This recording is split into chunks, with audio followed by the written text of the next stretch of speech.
We're back and it's 2026 and we've got some amazing UFC fights to take a deep dive into this weekend. I'm really looking forward to sharing my research with you for each of these matchups in the hope that you'll be able to use that research to maybe earn a little bit of extra cash this weekend. And Lord knows, don't we all need to earn a bit of extra cash right now in this crazy world? You've got Trump talking about taking over Greenland, kidnapping Venezuelan prime ministers. You've got soccer mums like Rene Good getting shot in the head in cold blood in the middle of the street by ICE.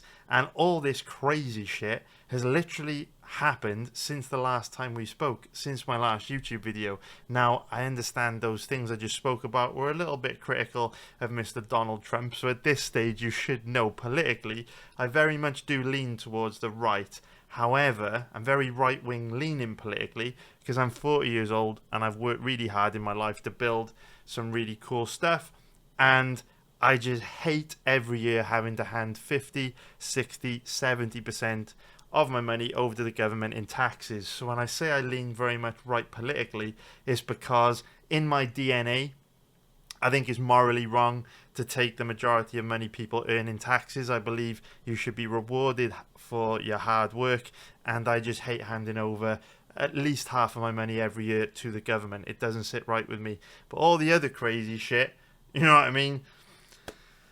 Can't really get on board with that right now, and is leading to the world being a bit of a crazy place. So all I'm going to say is my goal for 2026 is to try and make your life a little bit easier, a little bit less stressful, and try and ease your anxiety a little bit, because let's face it, money doesn't buy happiness, but it sure does make life a little bit easier. And as you can see from this profit chart here, I make a lot of money betting on the sport of UFC. Now, I'll be brutally honest with you.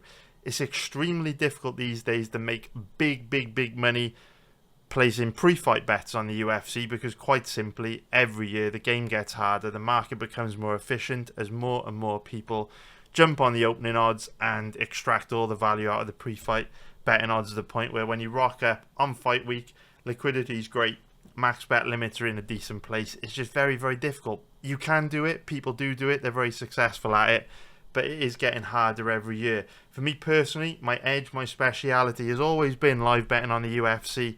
As you can see, I perform tremendously well over the long term doing that, and I make a lot of money doing that, and it's great, and we have a great time, and it's all good. Most weeks we make a profit. Almost every month of the year we make a profit. 73% of months we are profitable in. So my goal in these videos for 2026 is to take your mind off things, distract you for just an hour or so from this crazy world we're living in, and hopefully help you earn some extra cash from betting on the UFC, which will make your 2026 just a little bit easier and a little bit less stressful. So that's what we're going to try and do. Hopefully we can do it in these videos, and I'm going to take it dead serious in 2026, because from my perspective, the world is hard enough as it is. If I can inject just a little bit of positive vibes and a little bit of extra cash in your pocket for the coming year, then I will have put some good energy out into the universe, and that'll make me very happy. So what we're going to start with here is breaking down the main event of this weekend's card, which is going to be Justin Gaethje versus Paddy Pimblett. So there's been a lot of talk surrounding this fight. Justin Gaethje, dabbling in retirement, obviously the potential staph infection, which we'll get into, and being very critical of the UFC pay structure. But despite all that, over the last week or so, the odds have barely moved, and we can see Paddy Pimblett is a 1.42 favourite, which is minus 236 for an implied probability of 70%. And we can see Justin Gaethje is a 2.87 underdog, which is plus 187 for an implied probability of 35%. So this is one of those matchups where I really feel there are lots of factors which could have a massive impact on the outcome of this fight that we don't really have clarity on. So we're going to focus a lot on those. Then we're going to talk about how both these guys match up from a stylistic point of view. And then y'all can help me out on what to do on this fight, because I'm very tempted to place a bet on this fight, but that bet will not come without risks. So straight away, I think you will agree with me, if you've been watching my content for a while, that betting on Paddy Pimblett odds of 1.42 is a little bit foolish. The reason why it's a little bit foolish is that his current odds come with an implied probability of 70%, which means in order to get any value on Paddy Pimblett, in order for this to be a plus EV bet, you'd have to give him a decently better chance than 70% of winning. Now, this is a very, very steep probability. To cap Paddy at 75-80%, which is what you'd need to do to get a good margin of value over the bookies, is very difficult to do. So even if you're a Paddy Pimblett super fan, if you're his mum, if you're his sister, if you're the smartest MMA bettor in the world, I still think unless you've got a crystal ball and you can see exactly what's going to happen on Saturday night, it is very foolish to bet Paddy at these odds. So the majority of this breakdown is going to be focused on talking about Justin Gaethje, just because I do feel the odds make Paddy unplayable based on his past performances, and we'll talk about some of the reasons why as we progress. So let's take a look at the fighter comparison tool. If you like this tool, you can get access to it on my website. If you're watching on YouTube, you'll find a link in the description below to this research tool. If you're watching this on my website, obviously you just go to tools and you can find it here, UFC research tool, and you can get access to this. So the first thing we need to address is the age difference. This is a young man's sport, and 6 years at this stage in Paddy and Gaethje's career, it's a big deal. We know that younger fighters win around 65% of the time when there's a 6-year age gap in a fight. However, this really is the sweet spot where at 37 years old, Gaethje should be declining a lot from fight to fight, whereas Paddy should be getting better and better and better from fight to fight. Now, I wouldn't necessarily say we've seen massive decline in Gaethje. If we take a look at his record, from my perspective, he's looked reasonably good in his last two against Rafael Fiziev and Max Holloway. But when it comes to Paddy, there's no doubt that this guy is improving at a very rapid rate. There was just under a year between, there was just about 18 months between the Tony Ferguson and Michael Chandler fights. And I think within that 18-month period, we did see massive improvement in Paddy Pimblett. So Pimblett definitely on an upward career trajectory, and while we haven't necessarily seen decline in Gaethje, we know it's going to be coming, mainly because Gaethje is the kind of guy that has put a lot of miles on his body. At the end of the day, he's had, over 30 pro fights. A lot of those have gone to a decision. He's been knocked out a bunch of times. He's been rocked, wobbled, dropped. I mean, remember those wars in the World Series of fighting with Luis Palomino? Pretty much from the very start of Gaethje's career, he's been getting involved in crazy wars and taking tons of damage, and that was, of course, the reason why a few years ago he started, working with Trevor Whitman to fight smarter and safer and be more technical in his striking. But all that damage that he sustained throughout his career doesn't go away, and of course, he suffered an ungodly amount of damage in the Max Holloway fight when he would have been about 35 years old, which isn't good. It's not good for a 35-year-old to take that kind of damage, and that can obviously have a long-term impact on Gaethje's ability to perform to his full potential. So the age is a big factor in this one, and as much as I cannot get near a bet on Paddy at an implied probability of 70%, at the same time I do recognise I would not feel good about betting on someone in Gaethje's stage of his career with such a big age gap. It ain't good. They're about the same size though, Paddy with a bit of a reach advantage, but nothing major because he doesn't really know how to use it very well. Now if we take a look at the striking stats, this is where things start to get a little bit interesting, because you can see they all lean in favour of Gaethje. Now, to the naked eye, a 5% edge in accuracy, a 10% edge in defence may not mean a whole lot, but obviously, landing landing 27% more strikes per minute is notable. It's very difficult for a guy like Paddy to outwork that. But I think one thing that you should pay attention to when it comes to striking stats is, even though this one's fairly big, but overall there are no massive statistical advantages in terms of strikes for Gaethje, these strikes or these striking stats have been generated against a much higher level of opponent than what Paddy has faced. So if Paddy's striking defense is only 42% and his accuracy is only 54%, against guys like a 150-year-old Tony Ferguson or a Jared Gordon or a Jordan Leavitt, imagine how bad Paddy's striking stats would have been if he were facing the same kind of guys that Gaethje has fought, such as your Max Holloways, your Poiriers, your Fizieves, your Charles Oliveira's, some of the best strikers in the history of the division, right? Holloway might be one of the best ever in the division. So these stats for me are particularly bad when it comes to striking, and I think they kind of highlight that Gaethje could actually have a massive edge on the feet. Now, in terms of grappling, we've obviously seen Gaethje in a lot of stand-up fights. We haven't really seen his grappling tested too much. So his takedown offense stat is good. He never really tries to take his opponents down. We know Paddy is a submission grappler, so he's much more aggressive with a submission on the feet. In terms of the strike distribution chart, we can see both of them are kind of similar. They don't really go to the body, but they both do attack the legs, an above average percentage of the time. One of Gaethje's best weapons are his leg kicks, and we're going to talk about how that could have an impact on this fight as we move on. So how do these two match up from a stylistic point of view? Well, I tell you what, before we get into that, let's go through the final X factor we need to address, and that is the potential staph infection for Mr. Justin Gaethje. So these pictures emerged a few weeks ago, and I didn't think this was a staph infection because, to be honest with you, it doesn't look like staph. So if we look at what a staph infection looks like, if we just bring up some images, so they tend to be concave in nature. So you can see they're kind of, if we got some more pictures, they're kind of concave in nature, where you've got like a hole or you've got like a point of infection. You kind of see it there. It's kind of like an infection point right in the middle. And we got a picture here, not the best picture. Let's see if Benoit Saint-Denis, I think he was a good example of what a traditional staph infection looks like. Yeah, this is a better one. So you can kind of see there, it's concave, it like goes inward, right? It's concave, it goes inward. That's typically what a staph infection looks like. Concave, there's a site of infection.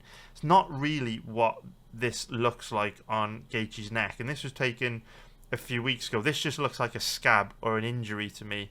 So when rumours started circulating a few weeks ago that Gaethje had a staph infection, I didn't really take it that seriously. I looked at it and I was like, well, that's not staph, doesn't even matter. However, during fight week, these pictures emerged, and this kind of looks like it could be staph, because in these images you kind of see the ring around the central point of inflammation and infection here in the middle. So you've got the active infection right in the middle, and then you've got the inflammation on the outside. So this picture, I don't know if we can zoom in, this picture is a little bit more concerning to me. This one looks more like staph, and of course in fight week interviews this week he's been very reluctant to address it or talk about it. He's been quite dismissive of it. So let me know what you think on, you know, the forum or the chat room if you're watching this on the website, or let me know on YouTube in the comments below if you're watching this on YouTube. Or if you're on YouTube, come to the website and hang out and have a chat and get to know us. But yeah, the staph infection's a big red flag when coupled with Gaethje's age. As much as, again, I can't justify a bet on Paddy in this odds range, the age, the staph infection, they're two pretty major red flags if you want to bet Justin Gaethje this weekend. So something to think about. Now, in terms of how these two match up from a stylistic point of view, I do think this is going to be a stand-up fight. So we should focus most of our attention on that. And so we'll quickly run through the grappling, because this is a fight where I think Paddy is going to be forced to stand and strike with Gaethje. So Gaethje's a former NCAA Division I level wrestler, and he is very difficult to take down and hold down when he's fresh. So we have seen situations where Gaethje's looked bad on the ground and he's been kind of dominated on the ground, but that's been in situations where he's either been hurt or he's been worn down a lot first. And obviously, in order for Paddy to either hurt Gaethje or wear him down a lot, he's going to either have to land a lucky shot, which could happen. He's going to have to outstrike Gaethje, which I feel is unlikely, or he's going to have to make Gaethje work really hard to the point where Gaethje becomes more tired than him, which again, for reasons I'll explain in a moment, I think is pretty damn unlikely. So I think Gaethje's going to be able to keep this fight standing. because Paddy's not the best offensive wrestler. Paddy is a dangerous grappler and very physically imposing on the ground, but Paddy comes from a submission grappling background, so he's not the best offensive wrestler. He's very dangerous when he gets you to the ground, but he isn't great at getting you to the ground. And a huge issue that Paddy is going to have in this fight is that this is going to be a massive step up in competition for him in terms of striking, right? So if you look at the guys that he's faced, Chandler looked completely shot in that fight. Bobby Green fight ended in a few minutes. Tony Ferguson totally shot. And then, of course, Jared Gordon, Jordan Leavitt, Rodrigo Vargas, Luigi Vendramini, nowhere near the level of strikers that Justin Gaethje is. So quite often in UFC fights, we see grapplers struggle to get fights to the ground because they don't have the striking to set the takedowns up. So they become very predictable, and higher level strikers can see the takedown entries coming from a mile away because every time their opponent comes forward, they know that a takedown is more than likely coming, and so they can start to, slip back outside the range, clear their legs, get their arms in a position where they can get underhooks in play early and just generally make life really difficult for the wrestler. This is an issue that Mackenzie Dern has a problem with, right? She finds it very difficult to get takedowns because she doesn't have that high level striking to set the takedowns up. I think there's a very good chance Paddy is going to run into the same problem this weekend, where Gaethje is just going to be able to read his takedown entries very easily and completely neutralize them. And of course, his background as an NCAA Division 1 level wrestler will certainly help with that. So I think this is for the most part going to be a stand-up fight. Could be wrong. That's just how I see it. Of course, one thing that we do see decline quite rapidly in aging fighters is balance, and when that goes, so does their takedown offense. I think Joanna Jędrzejczyk's probably the best example of this. She had bulletproof takedown offense her whole career. Then towards the end of her career, she became very, very easy to take down as her balance started to go. But we haven't seen evidence in that from Gaethje yet, but then he hasn't really fought really strong grapplers in a long time. I think it's going to be a stand-up fight though, and in a stand-up fight I think it's very possible Gaethje makes this look easy. And I don't want to be too detrimental or disrespectful to Paddy, but based on his past performances, he just isn't anywhere near the level of Gaethje when it comes to striking. He's aggressive, he hits hard, he's tough as nails. We've seen Paddy eat some bombs and eat them like they're absolutely nothing, eat them like chicken nuggets, right? Very durable, has a great chin, but there are levels to the game, and Paddy's striking, from what we've seen, is just nowhere near the level of Gaethje's. Gaethje has got true legit knockout power in his hands. In fact, in every limb on his body, he knocked Dustin Poirier out with a head kick. We know that Gaethje sets up his boxing really nicely with his leg kicks. He's got devastating leg kicks. He can inflict big damage with leg kicks. We know defensively Gaethje's good. We know even though he's 37 years old, he is also still tough, still very durable.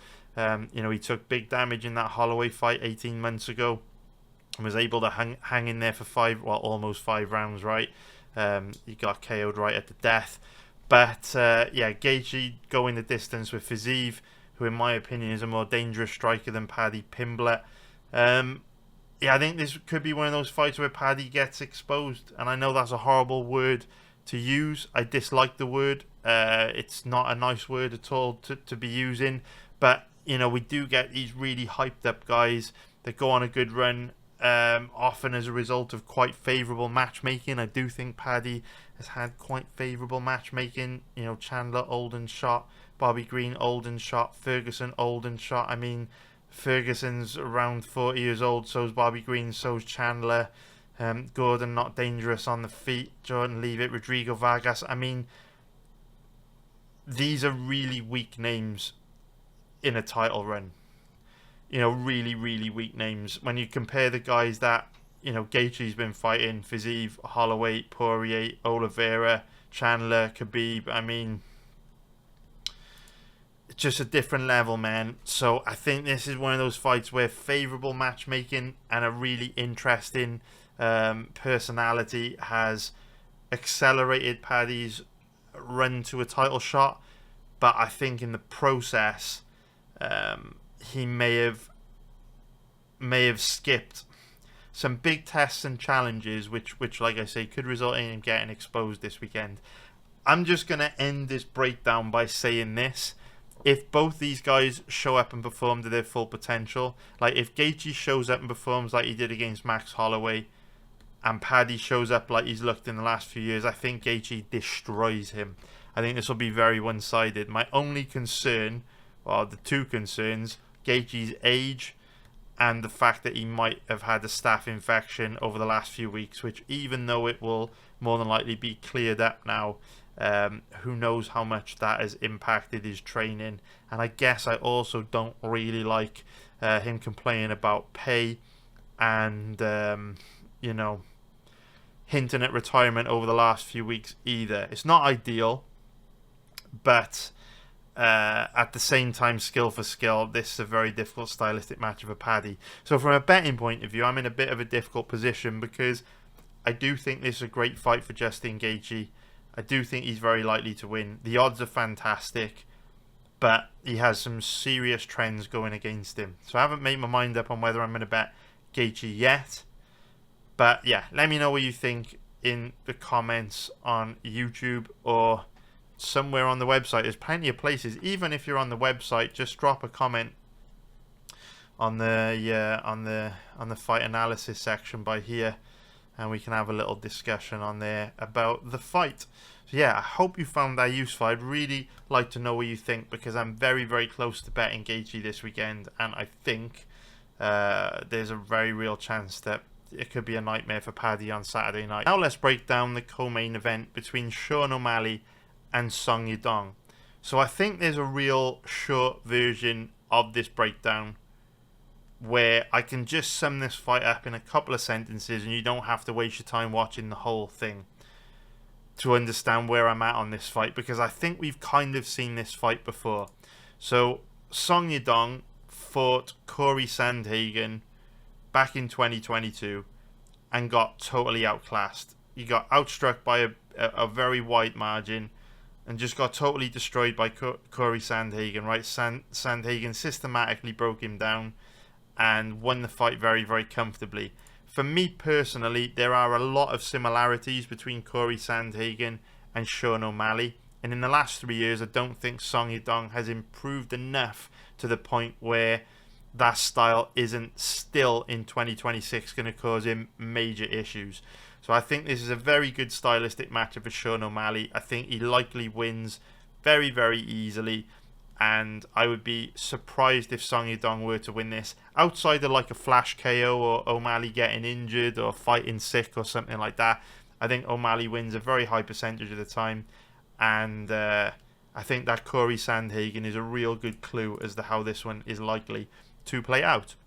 So we'll go into this one in a little bit more depth, but for the most part, that's how I feel on this one. So if we take a look at the fighter comparison, we can see that Sean O'Malley has a 5-inch reach advantage and a 3-inch height advantage, which is very nice because we know O'Malley is a guy that does a great job of using his length. On top of that, he lands almost 40% more strikes per minute, which is huge. He's 17% more accurate, slightly better defensively. And then if we look at the takedown statistics, we can see that Song Yadong is slightly more likely to attempt a takedown, slightly better takedown defense, and neither of them really go for submissions on the ground. If we take a look at the strike distribution chart, O'Malley mixes it up to the head and to the body quite a lot. 21% of strikes to the body, which is well above average, and Song Yadong for the most part headhunts and just attacks the head, with almost 80% of his strikes being targeted and landing to the head, which is a lot. It is a lot. So how do these two match up from a stylistic point of view? Well, obviously they're both primarily strikers, so this is very likely to be a stand-up fight.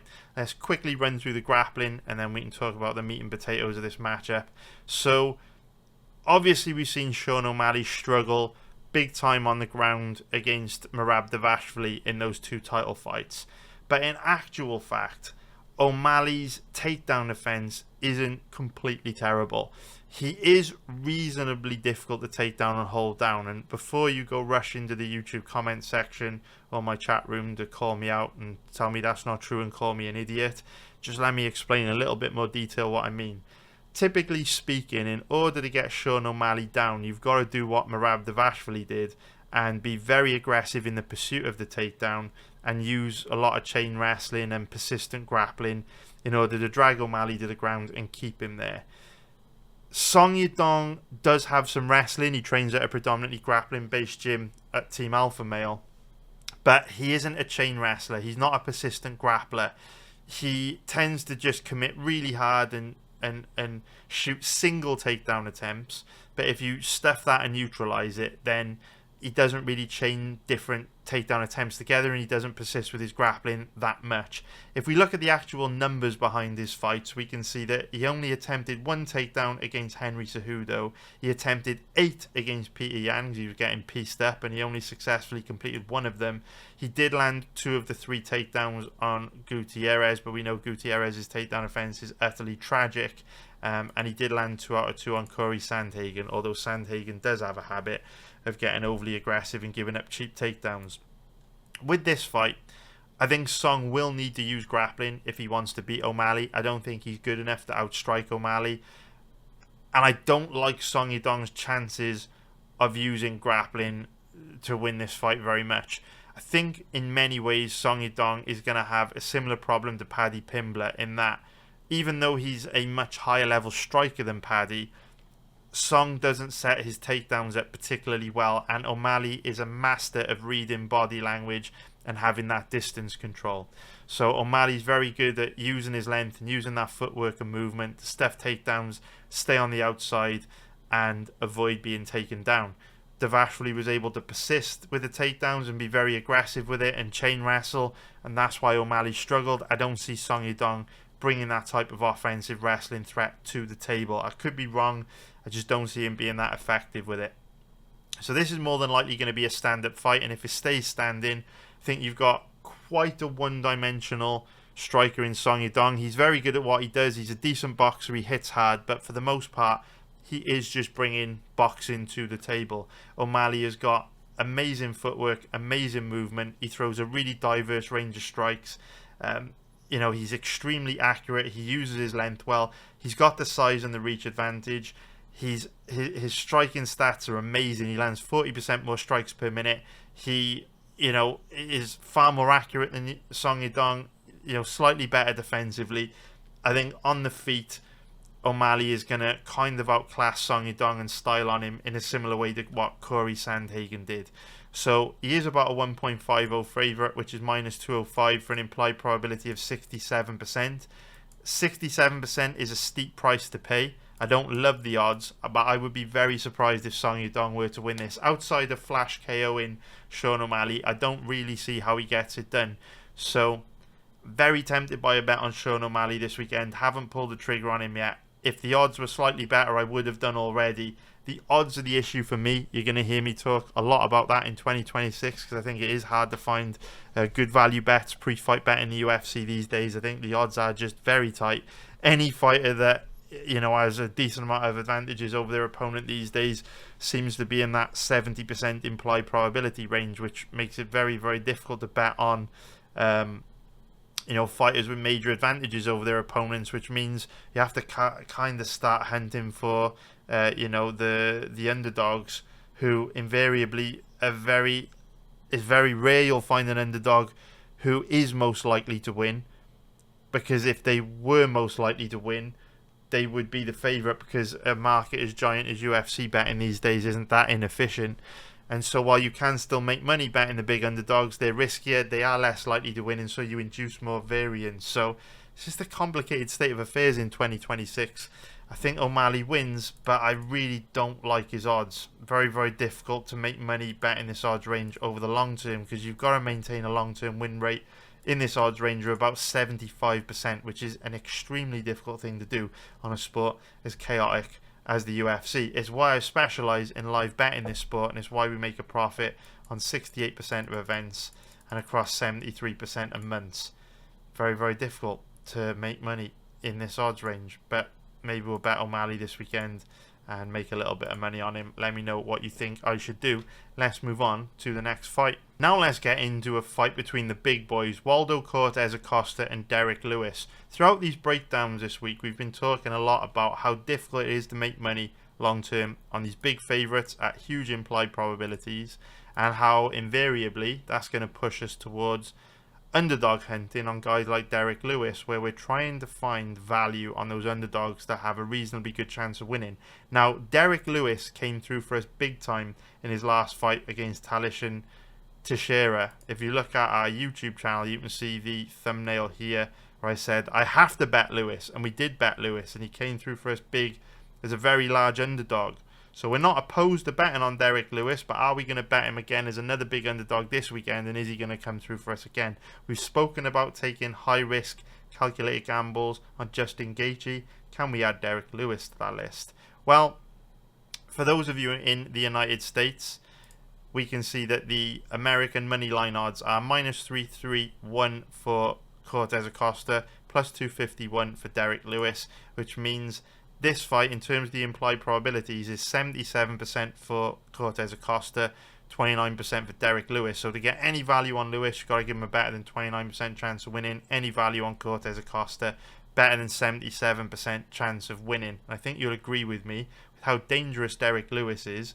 Very difficult to find any value on Cortes-Acosta in this odds range. So similar to Paddy Pimblett, Cortes-Acosta is totally unplayable for me in this odds range, and this breakdown's mainly going to focus on whether Derrick Lewis is a decent bet or not. So let us pull up the fighter comparison and let's see what we get.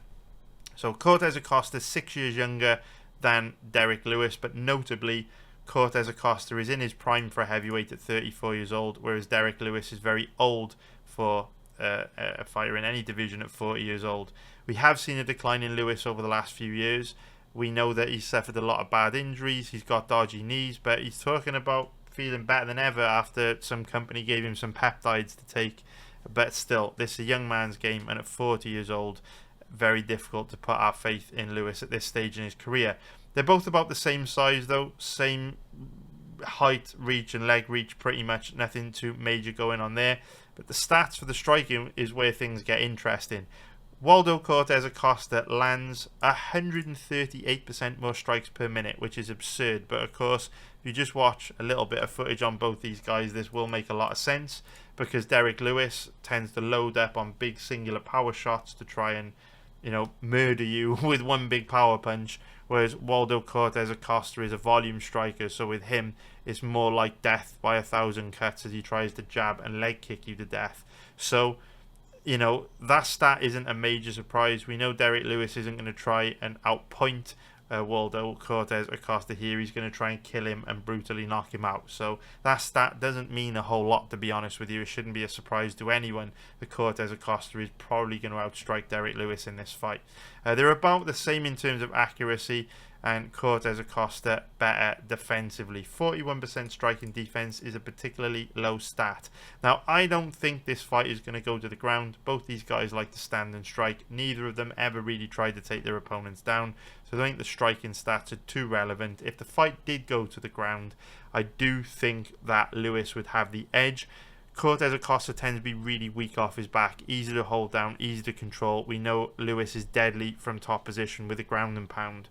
So the only real difference between these two on the ground, in my opinion, they're both very bad. It's just Derrick Lewis is far harder to hold down than Cortes-Acosta is. So by default, Lewis is more likely to be in top position if the fight does go to the ground. Therefore, I would give Lewis the advantage when it comes to grappling. In terms of strike distribution, you can see for the most part they both very much attack the head, which is surprising to me. This is why these stats are so useful. If you would have asked me for my opinion on Waldo Cortes-Acosta, I would have said, oh, you know, he stays very busy with the leg kicks and things like that. But really, he doesn't throw up that higher percentage of leg kicks, to be honest with you. It tends to be jabs to the head, jabs to the body, which makes up the bulk of his striking. So, yeah, Cortes-Acosta doesn't actually throw as many leg kicks as I thought he did by the numbers, which is pretty big factor to take into consideration, because we know Lewis has got dodgy knees. He suffered, you know, some blown ACLs and his knees given out in some fights in the past due to leg kicks. So, you know, leg kicks are a particular vulnerability for Lewis, because, you know, he's got those chicken legs and he's very, very top heavy. That's just his body type, right? So in terms of how these two match up from a stylistic point of view, Cortes-Acosta has got the volume, Lewis has got the power, and if Lewis doesn't knock Cortes-Acosta out in this fight, he's almost certainly going to lose a decision and get outpointed. That's what makes this very, very difficult to bet, because Cortes-Acosta is very durable, very tough. I don't think he's ever been knocked out. You know, he lost the decision to Pavlovich, decision to Rogerio de Lima, and then I think these are all amateur fights, so they don't count. And so, yeah, he's never been knocked out before. And he's fought some big, heavy power punches as well, right? Pavlovich, major power. Span, major power. Despania, major power. De Lima, major power. Yet none of these guys have really been able to hurt him on the feet. He had a little wobble against Sergey Spivak, but other than that, you know, he's looked extremely tough, extremely durable. And of course, you know, the whole issue with the Ant Elijah fight was weird, with the eye poke and then the knockout. That was all a bit weird. He did kind of get rocked in that fight. But anyway, point being, Cortes-Acosta, very tough, very durable, bit of a granite chin, and very rarely gets hurt on the feet. He's tough, he's durable, he's got great cardio, measures distance very well. And so I think most likely outcome here is Lewis just gets chipped away at and outstruck and outpointed and out-decisioned, most likely. So yeah, very difficult to bet this fight. We did bet Derrick Lewis against Talishan Teixeira as a big underdog, simply because, you know, Teixeira was long, lean, lanky, bad striking defense, unproven, and I just thought there was a decent chance Lewis could chin him, which he did. I feel far less confident in Lewis's ability to chin Cortes-Acosta, because guys like Pavlovich has failed to do it, and I feel at this stage in their careers Pavlovich is probably more dangerous than Lewis. Not saying Lewis can't do it. For me, though, there's not a ton of value on Lewis this weekend. I think he gets outpointed. So I am going to pass on this one reluctantly, but hopefully it turns out to be a great fight. I will say this. Obviously, I specialise in live betting, and I put in the written breakdown for this fight that Cortes-Acosta has been an absolute money train for us, which he has. We've spoken about pre-fight betting him against Talishan Teixeira as a big underdog, which is very nice. But we also made a fuck ton of money the last couple of years live betting him. So would love to make money live betting his fight again this weekend, but I don't hold out too much hope for that. I think this one is likely to be pretty one-sided. Hate to sound like a broken record repeating myself all the damn time, but we've got another big favourite and big underdog in this matchup, Natalia Silva versus Rose Namajunas. So again, we're in a situation where, for me personally, based on their recent fights and how these two match up stylistically, there's just no way that I can bet Natalia Silva at an implied probability of 80%. I mean, Natalia Silva is brilliant. I want to make it clear that when I say fighters like Natalia Silva or Waldo Cortes-Acosta or Paddy Pimblett are unplayable, it's not because I don't respect the skills and ability of guys like Paddy Pimblett or Natalia Silva. I'm simply just letting the odds do the work for me and using common sense. As much as I think Natalia Silva is brilliant and most likely a future champion and undoubtedly one of the best fighters in the division, there's just no way a logical person that knows anything about this sport can make a case for Natalia Silva having a better than 80% chance of winning this fight, which is what you need in order for a bet on her to make mathematical sense. It's annoying, it's frustrating, but this is UFC pre-fight betting in 2026. It's incredibly difficult, and so as much as I think Natalia Silva will win this fight, and as much as, you know, I think she's absolutely brilliant and will probably become a champion, most of this breakdown is going to focus on whether Rose Namajunas is worth a bet or not, because these odds are just absurd. You can't do anything with them. So for those of you in America, her odds are minus 390 compared to Rose, who's plus 290. So the implied probabilities are 80% and about 27% respectively. So if we bring up the fighter comparison tool, we can see that Silva is 5 years younger, so nothing really major in terms of age on this one. Obviously Rose is a bit old for the division at 33. She did also come into the UFC very young, in her early 20s, but for me personally, haven't seen any major signs of decline in Rose, so I'm not too worried about that. They're all about the same size, same reach, roughly the same height, nothing too major going on there.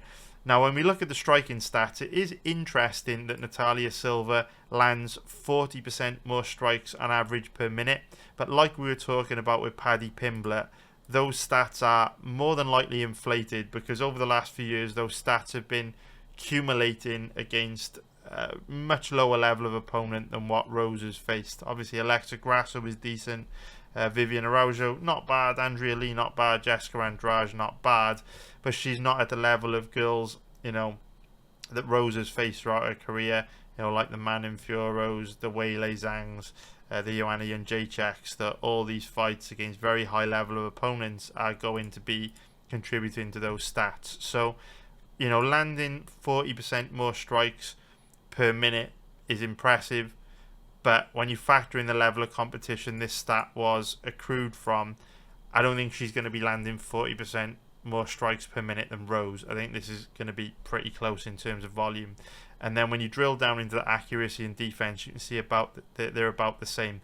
Now, I'd be very surprised if this fight were to go to the ground, because Natalia Silva never tries to take her opponents down. She fought Alexa Grasso in her last matchup.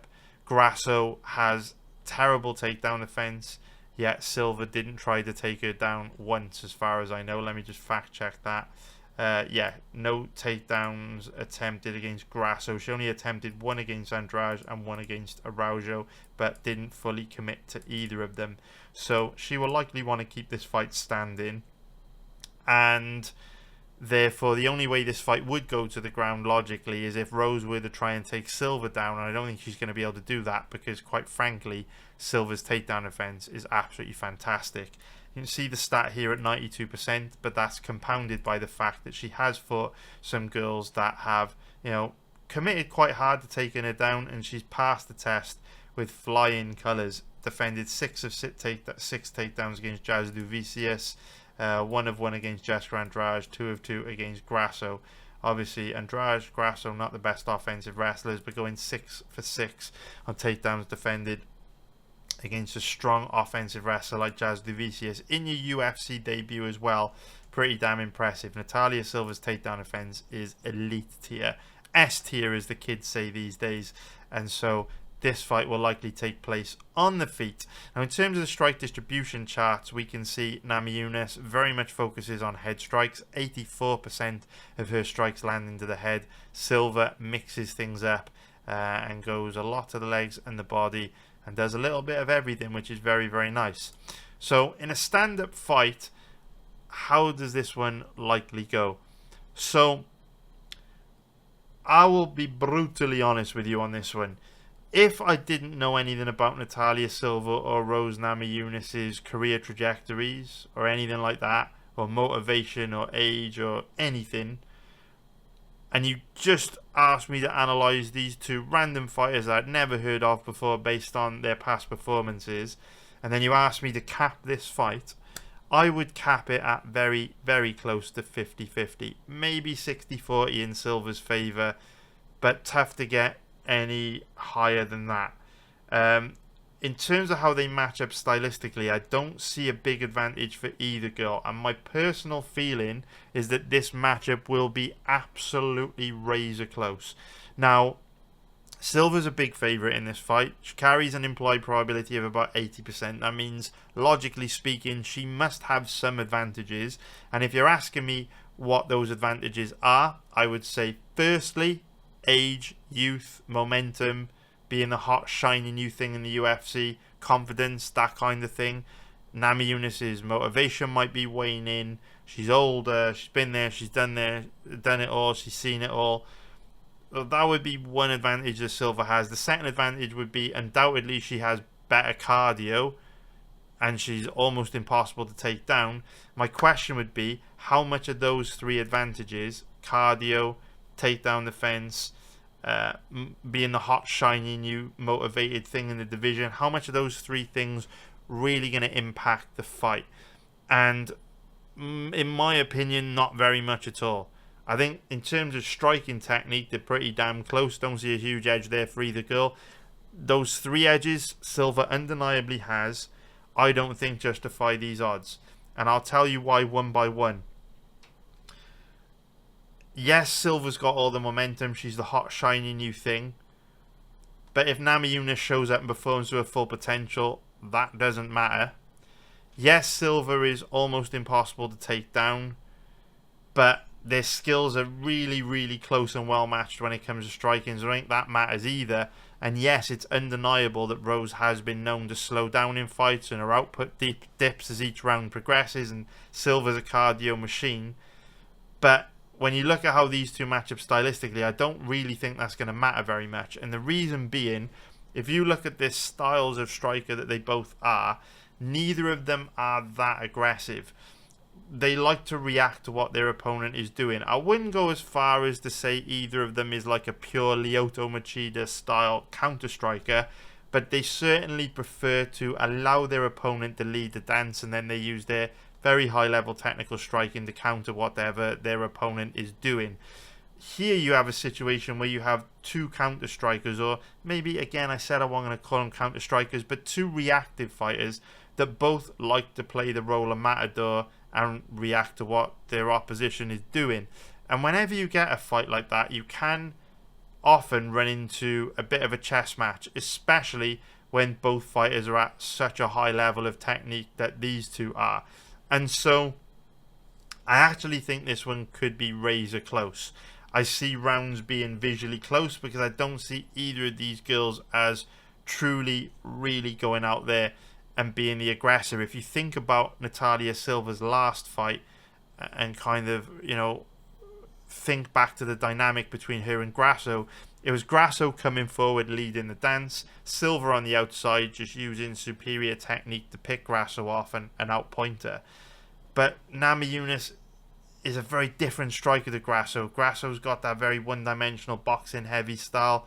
Namajunas is light on her feet, she's in and out, she uses her range well, she's got more power than Grasso, more of a dynamic striker, a more difficult puzzle for Silva to solve. And I also feel a lot more patient than Grasso. Grasso got lit up by Silva because she was just getting frustrated and just coming down and coming forward and biting down on that mouthpiece and getting picked off. I think Namajunas will be quite happy to have that chess match and exchange shots and try and beat Silva in the exchanges. And so, yeah, for me, the odds feel a bit wide here. A little bit wide. They do feel very wide. Rose is a tempting bet. Again, the real problem that you've got with a lot of the fights this weekend from a pre-fight betting point of view is it's undeniable that the big favourites like Jean Silva or Natalia Silva or Waldo Cortes-Acosta or Paddy Pimblett, you can't deny all four of those fighters I just mentioned are more likely to win, right? They're favourites for a reason. But Justin Gaethje, Derrick Lewis, Rose Namajunas and Arnold Allen, they're all live as hell in these fights. They're very skilled, they're very capable fighters. This is not, really high level fighter as the favourite facing dodgy, inconsistent, low level underdog as their opponent. That's not what's going on here. Allen, Namajunas, Lewis and Gaethje are all excellent fighters, all very capable of winning, all very capable of causing upsets. The question is, which ones will cause the upsets? I'd be very surprised if all four of those fighters won. Silva, Costa, Paddy.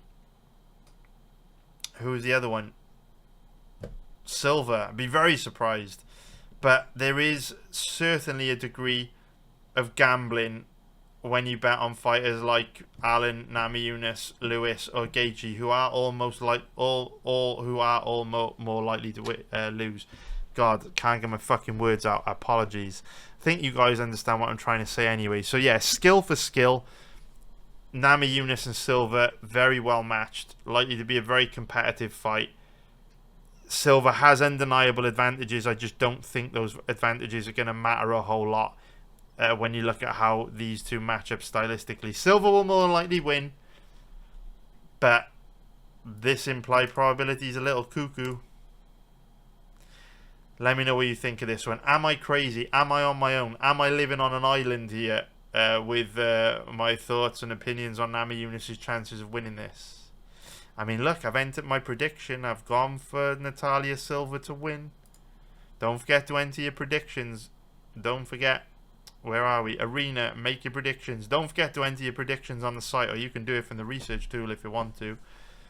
I predict Silva will win, but I think Namajunas can make it very close. I need to stop talking. Let's move on to the next one. Now let's take a deep dive into what I think is the most interesting fight on the card. Gene Silva versus Arnold Allen. And I think the UFC know this is the most interesting fight on the card because they've positioned it in the bout order to kick off the very first main card on CBS Sports. So this is a big deal, and the matchmakers have done an excellent job with this fight because both these guys are exciting, both are very well rounded, but even more importantly, Arnold Allen has the exact style which can cause a guy like Gene Silva major issues. So we're going to be going very deep into this matchup, analysing it in a great amount of detail, and I personally feel I've got a very good read on this fight, and so I'm going to be sharing tons of information with you on how you can hopefully profit from this fight. So as ever, we're going to start off by talking about the odds. So Silva's a 1.38 favourite, which is minus 264 for an implied probability of 73%. And Arnold Allen, 3.04 underdog, which is plus 204 for an implied probability of 33%. So you already know what I'm going to say next. If you watch my videos every week, you will know that I'm going to say the odds on Gene Silva are completely unplayable. Just like the odds on Natalia Silva, no relation, Waldo Cortes-Acosta and Paddy Pimblett, it's all unplayable because when you're dealing with this 70 to 80% odds range, you need to hit a long-term win rate of 80 to 85% just to make a small profit or break even. It's extremely difficult to do. Now obviously if you did cap Silva at 80% with his odds being at an implied probability of 73%, that would be a good margin of value, but anyone with a brain and eyeballs is going to tell you it's impossible to cap Silva at 80%. He simply doesn't have an 80% chance of beating Allen. Therefore a bet on Silva for me is completely off the table. Now when I talk like this, some small percentage of people watching this video misunderstand me and they think, oh, this crazy guy from Wales with grey in his beard is telling me that Silva's not very good, or Silva has no chance, or Silva's going to lose to Allen. That's not what I'm saying. I will say a lot of nice things about Gene Silva, just like I said a lot of nice things about Natalia Silva. Again, no relation. I think Gene Silva's brilliant. I think he'll be a future champion. I think skill for skill, he's probably the best featherweight in the division. And I think he's absolutely elite. I'm a huge fan of him. I think he's great.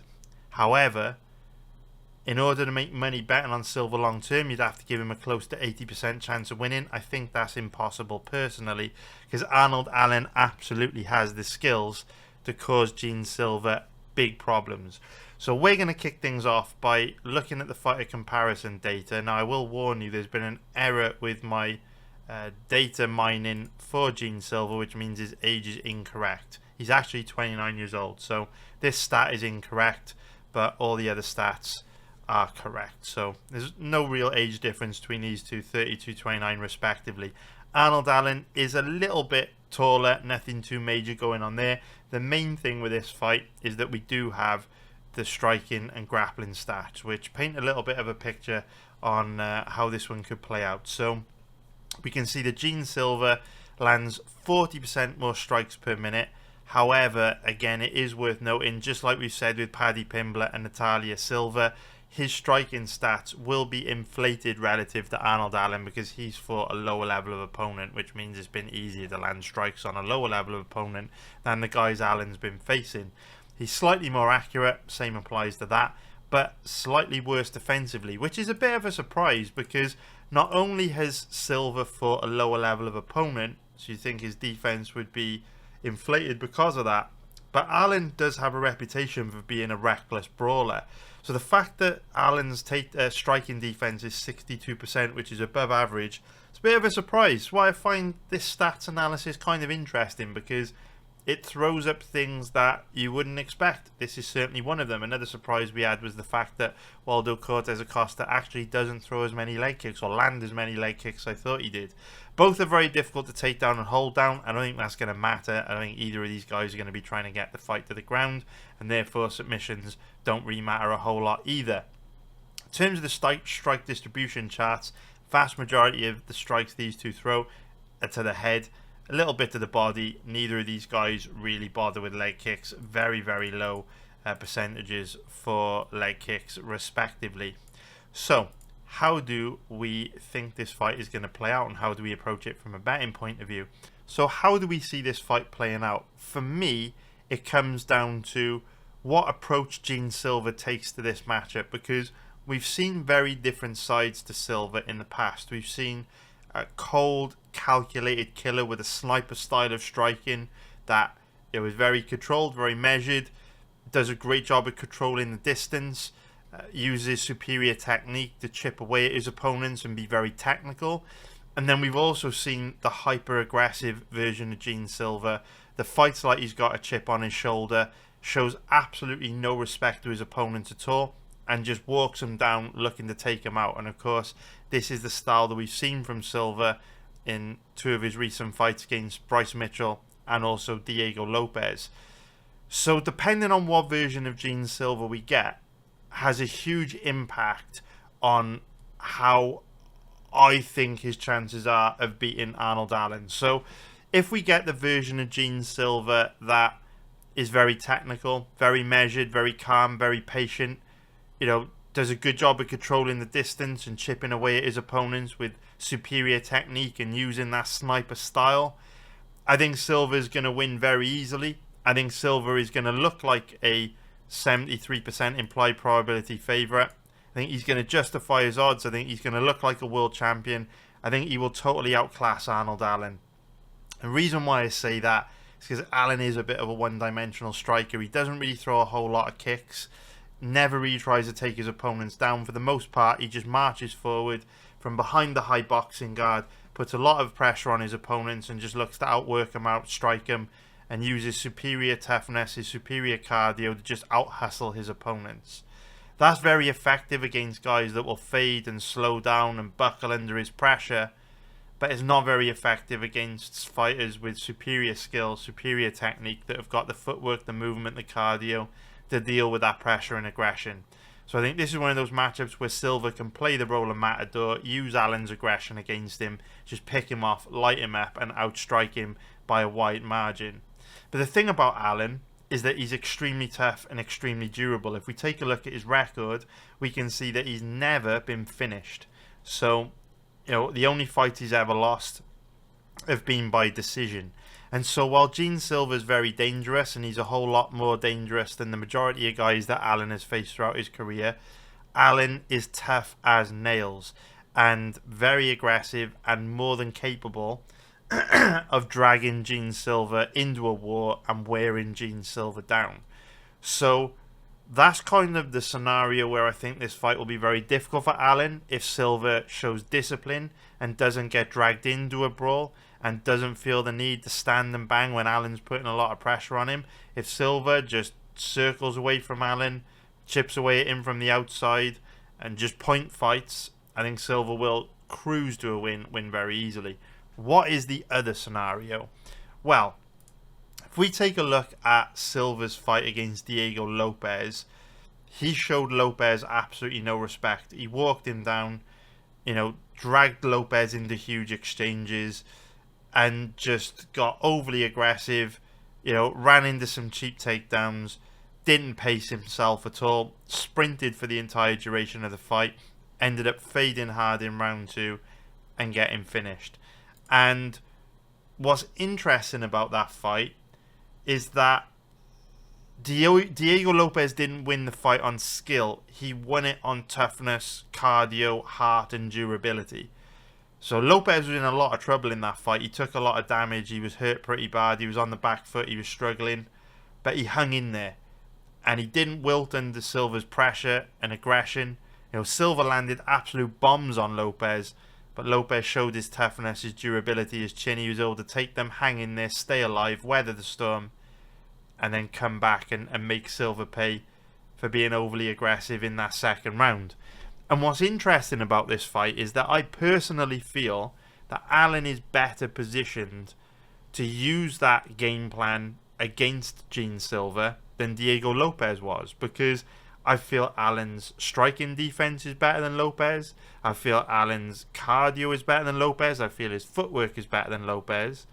And while Allen may not have that same raw power that Lopes has to really punish Silva on the feet, and of course Lopes did cause Silva some problems on the ground in that fight, I think Allen, with his cardio, his durability, his output, his technique, is better positioned to do to Silva than what Lopes successfully did to Silva.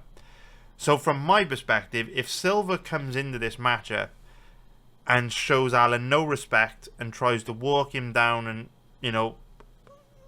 blow him out the water like he did against Bryce Mitchell and Diego Lopes, I think Allen will weather the storm, and I think he will take over in the second half of the fight. So the question is, will Silva fight smart or not? Will he learn from what happened against Diego Lopes? Will he learn that against the higher level guys, being overly aggressive and showing them no respect is more than likely going to get you into a lot of trouble? And so will he have learned from the Lopes fight and come in and fight smarter, more disciplined, safer, more strategically against Allen? Or is Silva just a crazy guy that will just come in with a ton of self-belief, go to war with Allen and trust in his ability and have faith in his ability to win that kind of fight? It's tough to say, right? This week he announced that he was recently diagnosed with autism. We've seen the videos of him where he kind of goes up to that UFC belt and he's kind of screaming at it and getting very emotional. Can we trust Silva to be the kind of guy to go out there and fight smart and safe and strategically, or is he just a wild dude that's going to look to take Allen out and engage in a brawl? Who knows? If he does engage in a brawl, I think Allen beats him. If he leans more on his skill technique and be very strategic, I think Silva outclasses Allen. So this is one of those fights which is very difficult from a pre-fight betting point of view, because the odds are unplayable on Silva, and if you bet Allen, you're betting him knowing that if Silva does fight smart, he's in a lot of trouble. So this is one of those perfect fights of live betting where you've got two different ways the fight is likely to go. Do we get safe, smart, strategic Silva? Do we get chaotic, kamikaze, war machine Silva? And depending on which version of him shows up, dramatically changes the probability he has of winning. So it's very difficult to predict which version we're going to get pre-fight, but live, early on, we should be able to identify which version of Silva we're going to get, and from there, make our live betting decisions. And it's this kind of analysis that guides us towards making a profit almost every month of the year. We don't need to put our money in a ton of danger pre-fight. Before a punch is thrown, we can sit back, we can wait, and we can get our money into a really strong position based on what version of Silva shows up in the first few minutes or the first round. And using that logic, using that kind of strategy is how we're able to produce such an incredible profitability chart over a 10-year period. And one of the reasons why we make a profit almost every month of the year live betting on the UFC. It is still a huge cash cow for us. It's my speciality, and is what I do the best. I'm the best in the world at this, and we now have got a brand new system which makes me even better at what I do, because you guys can get in on my live bets even faster than before. Just a few milliseconds of latency, you don't even notice it anywhere in the world. Spent a lot of money building it, a lot of time building it, and we're well equipped in 2026 to do serious damage to the betting sites, and I'm sure we're going to have another massive year in the live betting group. So that's how I see this fight playing out. Let me know what you think. Hopefully we can make some money on this one. Difficult fight for pre-fight betting, but I will be hitting it hopefully live, and hopefully we'll make some cash on it. So thank you very much for watching. Please hit the like button if you haven't already. Take care, and I will see you in next week's video. Nice one, guys. Bye.